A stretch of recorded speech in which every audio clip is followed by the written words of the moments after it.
अस्सलाम वालेकुम everyone, this is Fabiha Jamil. और ब्यूरो ऑफ करिकुलम की जो हमने सीरीज़ स्टार्ट की थी उसमें आज हम अपना 9th पार्ट जो कि हमारा फाइनल पार्ट होगा उसको डिस्कस करेंगे। आज जो हमारे पास सब्जेक्ट है that is educational management and leadership. Educational management और लीडरशिप दो सेपरेट पोर्शंस हैं। मैं आपको सबसे पहले मैनेजमेंट के बारे में बताऊंगी और फिर हमने लीडरशिप पे बात करनी है।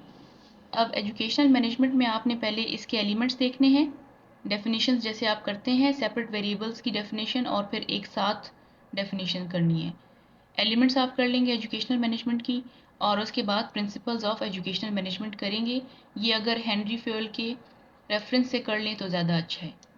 फिर आपने टाइप्स ऑफ एजुकेशनल मैनेजमेंट करनी है, कितनी होंगी। लीडरशिप का भी यही सब कुछ करना है, लेकिन फिर भी मैंने नीचे उसको सेपरेट करके बनाया है। फिर बेनिफिट्स ऑफ एजुकेशनल मैनेजमेंट या फिर benefits of effective educational management और उसके बाद फंक्शंस ऑफ एजुकेशनल मैनेजमेंट। फिर आपने कुछ थ्योरीज देखनी है जैसे कि scientific management theory, bureaucratic management theory और फिर क्लासिकल मैनेजमेंट थ्योरी। ये 3 थ्योरीज हो गई आपकी।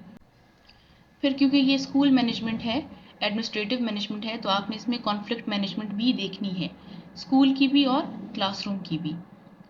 फिर कन्फ्लिक्ट मैनेजमेंट की टाइप्स देखनी है और इसके सॉल्यूशंस देखने हैं अदर देन प्यूनिटिव मेजर्स, यानी कि अगर आप मार धाड़ के अलावा कोई और सॉल्यूशंस, बच्चों को डराने धमकाने के अलावा कोई और सॉल्यूशंस कि आप किस तरीके से इसको मैनेज कर सकते हैं।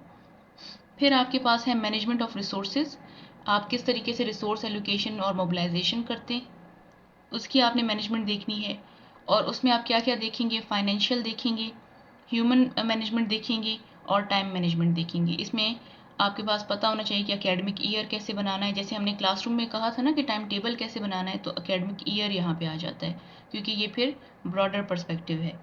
उसके बाद जो है एडमिनिस्ट्रेशन का रोल स्कूल मैनेजमेंट में क्या है, ये आप खुद से कर सकते हैं। और role of a manager, role of a principal, ये आपका मैनेजमेंट का पोर्शन डन हो जाता है। ये इतना सा ही पोर्शन था।